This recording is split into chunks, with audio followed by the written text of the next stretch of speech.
नमस्कार, मैं अनुज सोम बहुत बहुत स्वागत करता हूं आपका एक नई वीडियो में। देखिए, आज हम पढ़ेंगे नागरिकता। तो नागरिकता का जो भाग एक है ये मैंने पिछली वीडियो में बनाया था। आज नागरिकता का भाग दो मैं बना रहा हूं। ये वीडियो का भाग दो है।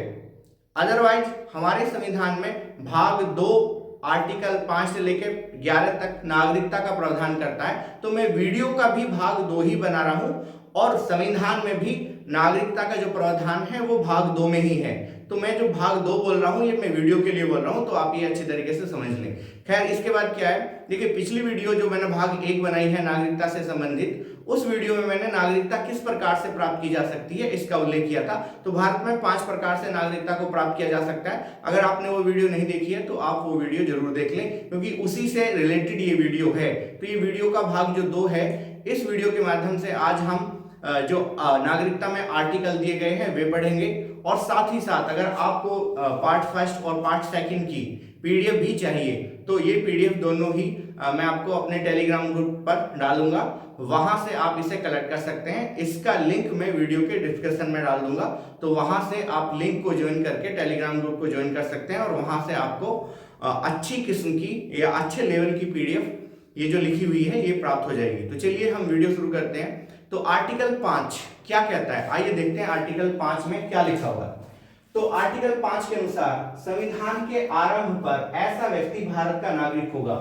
ये यहाँ पे कहना चाह रहा है कि जब हमारा संविधान लागू हुआ तो संविधान के प्रारंभ पर ऐसा व्यक्ति भारत का नागरिक होगा जिसका भारत में अधिवास है। अधिवास से मतलब यहाँ पे डोमिसाइल है, यानी कि जिस व्यक्ति के पास भारत का डोमिसाइल है वो भारत का नागरिक होगा। और यहाँ पे कंडीशन और जोड़ी उसने, तो और उसका या उसके माता पिता में से किसी एक का जन्म भारत में हुआ हो, या तो उसका या फिर उसके माता पिता में से किसी एक का जन्म कहां पे हुआ हो, भारत में हुआ हो, अथवा जो कम से कम 5 वर्ष भारत में रहा हो।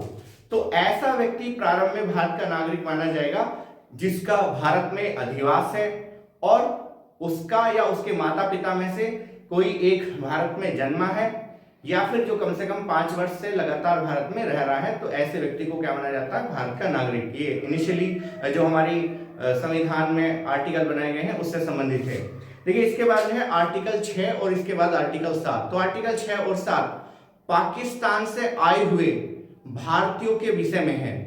कारण ये हुआ, आप सभी लोग जानते भी होंगे कि जिस समय देश का बंटवारा हुआ था तो बंटवारा हिंदू और मुस्लिम के आधार पर हुआ था और यह तय किया गया था कि जो भारतीय मतलब जो व्यक्ति अगर भारत में जो मुस्लिम रह रहे हैं उनसे कहा गया कि अगर आप यहाँ रहना चाहते हो तो आप यहाँ रह सकते हो, लेकिन अगर आप पाकिस्तान में जाना चाहते हो तो आप पाकिस्तान में जा सकते हो।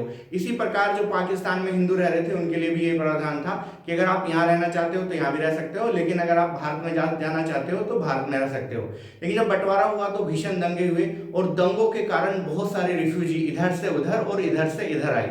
मतलब कहने का मतलब है कुछ लोग भारत से पाकिस्तान में चले गए और कुछ लोग पाकिस्तान से भारत में आए। तो ऐसे लोग जो पाकिस्तान से भारत में आए हैं उनके लिए आर्टिकल 6 और 7 बनाया गया है। तो आप ये ध्यान से पढ़िए, मतलब ये ध्यान से आप समझिए कि ये है क्या। तो आइए समझते हैं आर्टिकल 6 क्या कहता है। तो आर्टिकल 6 के अनुसार ऐसा व्यक्ति पाकिस्तान से भारत आया हो, ऐसा व्यक्ति जो पाकिस्तान से भारत आया हो भारत का नागरिक समझा जाएगा। यानी कि पाकिस्तान से आए हुए व्यक्ति को भी भारत का नागरिक समझा जाएगा। कैसे समझाएगा, आइए समझते हैं। यदि उसका या उसके माता पिता, या तो उसका जन्म या फिर उसके माता पिता या फिर उसके दादा दादी में से किसी एक का जन्म अविभाजित भारत में हुआ हो। यहाँ पे कहना चाह रहा है आर्टिकल कि या तो उसका जन्म या उसके माता पिता या माता पिता में, देखिए यहाँ पे क्या लिखा हुआ है, पितामह पितामही का मतलब है दादा दादी का जन्म अविभाजित, जब भारत का विभाजन नहीं हुआ था तब हुआ हो, या तो वह 19 जुलाई 1948 के पूर्व, या तो 19 जुलाई 1948 से पहले या फिर उसके बाद भारत में रह रहा हो, भारत में आकर रह रहा हो, या इसके पश्चात आया हो। मतलब ये कह रहा है कि या तो 19 जुलाई से पहले आया हो या 19 जुलाई के बाद में आया हो, किंतु संविधान लागू होने से पहले, यहाँ पे इंपॉर्टेंट पॉइंट है, किंतु संविधान लागू होने से पहले उसने क्या करा लिया हो, अपना रजिस्ट्रेशन करा लिया हो। तो ऐसे व्यक्ति को भारत का नागरिक समझा जाएगा। यहाँ पे ये कहना क्या चाह रहा है, ये कहना चाह रहा है कि अविभाजित भारत में जिन व्यक्ति का जन्म हुआ है और उसका या उसके माता पिता या उसके दादा दादी में से किसी एक का जन्म अविभाजित भारत में हुआ है और उसके बाद बंटवारा होने के बाद वो व्यक्ति अगर भारत में आया है तो उसे भारत का नागरिक माना जाएगा। लेकिन इसके लिए पहले उसे संविधान, यहाँ पे लिखा हुआ है, संविधान लागू होने से पहले उसे कम से कम क्या कराना पड़ेगा, अपना रजिस्ट्रेशन जरूर कराना पड़ेगा। और यहाँ पे एक तारीख आई है 19 जुलाई 1948। ये तारीख इंपॉर्टेंट है, कारण ये था कि इसी तारीख को ये प्रावधान किया गया था कि जब दंगे फसाद हुए तो दोनों तरफ से भारत आने, मतलब भारत से पाकिस्तान और पाकिस्तान से भारत आने के लिए एक डेडलाइन तैयार की गई कि इस तारीख को जो है आप इधर से उधर, उधर से इधर आ सकते हैं। तो ये वो तिथि है, तो ये आप अच्छी तरीके से याद रखेंगे। इसके बाद क्या है, देखिए इसके बाद जो है आर्टिकल 6 के बाद है आर्टिकल 7। तो आर्टिकल 7 क्या कहता है, इसके अनुसार यदि कोई व्यक्ति 1 मार्च 1947 के पश्चात ऐसे भारतीय राज्य क्षेत्र में हो, 1 मार्च 1947 के पश्चात ऐसे भारतीय राज्य क्षेत्र में हो जिसका जो इस समय पाकिस्तान में चला गया है, उसकी भारतीय नागरिकता क्या हो जाएगी, समाप्त हो जाएगी। यानी कि 1 मार्च 1947 के पश्चात भारत का जो भाग है वो अगर पाकिस्तान में चला गया है तो उस भाग में रहने वाले व्यक्ति पाकिस्तान का क्या हो जाएंगे, नागरिक हो जाएंगे। लेकिन यहाँ पे एक कंडीशन भी रखी गई है, यहाँ पे लिखा हुआ है, देखिए आगे क्या कहता है कि किंतु वह ऐसी अनुज्ञा के अनुसार भारत लौट आया है। तो मतलब यहाँ पे क्या हुआ है, क्योंकि जो मैं भी आपको बताया कि बंटवारे के समय दंगा फसाद हुआ, तो अगर भारत का कोई भाग पाकिस्तान में चला गया और उस भाग का कोई व्यक्ति पुनः भारत में आना चाहता है तो भारत सरकार के द्वारा यहाँ पे विधि के तहत एक बंध तैयार किया गया था कि ऐसे व्यक्ति को पुनः भारत में क्या किया जा सकता है, नागरिकता दी जा सकती है। तो अगर उस विधि के तहत वो भारत में आया है तो वो क्या होगा, भारत का नागरिक उसे माना जाएगा। कैसे, आगे बढ़ते हैं, देखिए किंतु वह ऐसी अनुज्ञा के द्वारा पुनः भारत लौट आया हो तो वह आर्टिकल 6 के तहत भारत का क्या हो सकता है, नागरिक हो सकता है। यानी कि भारत का वो भूभाग जो कभी पाकिस्तान में चला गया और पाकिस्तान में जाने के बाद चूंकि पाकिस्तान में चला गया तो वे सारे नागरिक पाकिस्तान के माने जाएंगे। लेकिन अगर वहां के पाकिस्तान में गए हुए भूभाग के कुछ व्यक्ति पुनः भारत में आना चाहते हैं तो वे भारत में आ सकते हैं। लेकिन जिस समय ये आएंगे उस समय जो है गवर्नमेंट के द्वारा एक कानून बनाया गया था, उस कानून के तहत इन्हें पहले क्या कराना पड़ेगा, आर्टिकल 6 के तहत पहले अपना रजिस्ट्रेशन कराना पड़ेगा। तो ऐसे व्यक्ति को भी क्या मान लिया जाएगा, भारत का नागरिक मान लिया जाएगा। इसके बाद क्या है, इसके बाद है आर्टिकल 8। तो आर्टिकल 8 कहता क्या है, देखिए इसके अनुसार यदि कोई व्यक्ति स्वयं या तो स्वयं या कोई यहाँ पे दोबारा देखिए, इसके अनुसार यदि कोई व्यक्ति स्वयं या उसके माता पिता या पितामह पितामही में से कोई भारत में जन्मा हो, यानी कि ऐसा व्यक्ति या तो जिसका जन्म भारत में हुआ हो या फिर जिसके माता पिता का जन्म भारत में हुआ हो या फिर जिसके दादा दादी का जन्म भारत में हुआ हो, किंतु वह भारत के बाहर किसी अन्य देश में रह रहा है। मतलब यहाँ पे कहना चाह रहा है कि ऐसा व्यक्ति जो जिसका जन्म या तो भारत में हुआ है या उसके माता पिता का जन्म भारत में हुआ है या उसके दादा दादी का जन्म भारत में हुआ है, लेकिन वो भारत से बाहर किसी अन्य देश में रह रहा है और वो दोबारा से भारत की नागरिकता प्राप्त करना चाहता है, तो उसे क्या करना पड़ेगा, उस देश के भारतीय दूतावास में जाके दूतावास में जाने के बाद वहां पर रजिस्ट्रेशन कराना पड़ेगा। और अगर वहां पर रजिस्ट्रेशन उसका हो जाता है तो ऐसे व्यक्ति को नागरिकता प्रदान की जा सकती है। आइए दोबारा से इस आर्टिकल को समझिए। ये मैंने अपनी लैंग्वेज में बताया, बुक की लैंग्वेज में क्या है दोबारा देखिए यहाँ पे। इसके अनुसार यदि कोई व्यक्ति स्वयं या उसके माता पिता या पितामह पितामही में से कोई भारत में जन्मा हो किंतु वह भारत के बाहर किसी अन्य देश में रह रहा हो, तो उसे संविधान के प्रारंभ के पूर्व या पश्चात नागरिकता के लिए आवेदन किया हो तथा राजनयिक ने उसकी नागरिकता क्या कर ली हो, रजिस्ट्रेशन कर लिया हो, तो ऐसे व्यक्ति को भारत का नागरिक माना जाएगा। आर्टिकल 6 और 7 तो पाकिस्तान से जो भारत में आए हुए हैं उनके लिए है।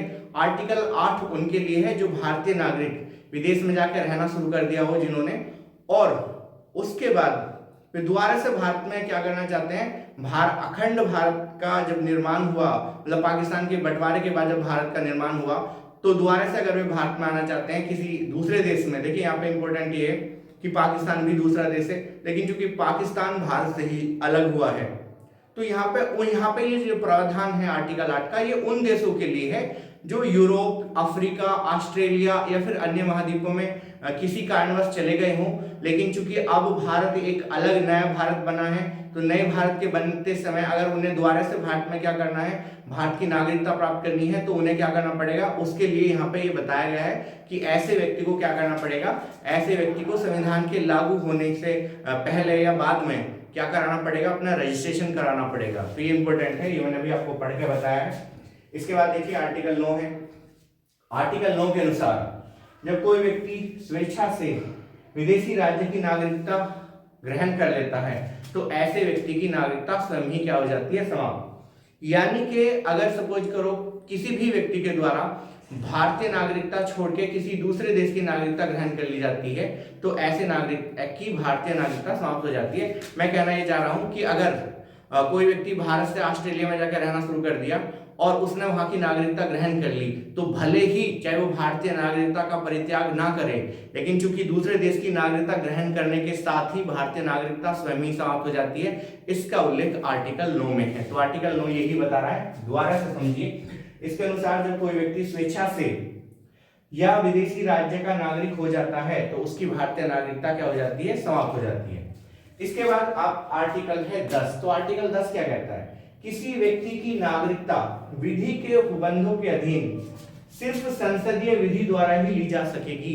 यानी कि अगर हमें किसी व्यक्ति की नागरिकता समाप्त करनी है, तो इसके लिए संसद के द्वारा बनाए गए जो प्रावधान है उनके तहत ही नागरिक की नागरिकता समाप्त होगी, अदरवाइज नहीं होगी। तो ये इंपॉर्टेंट है। इसके बाद आर्टिकल आपका 11 है।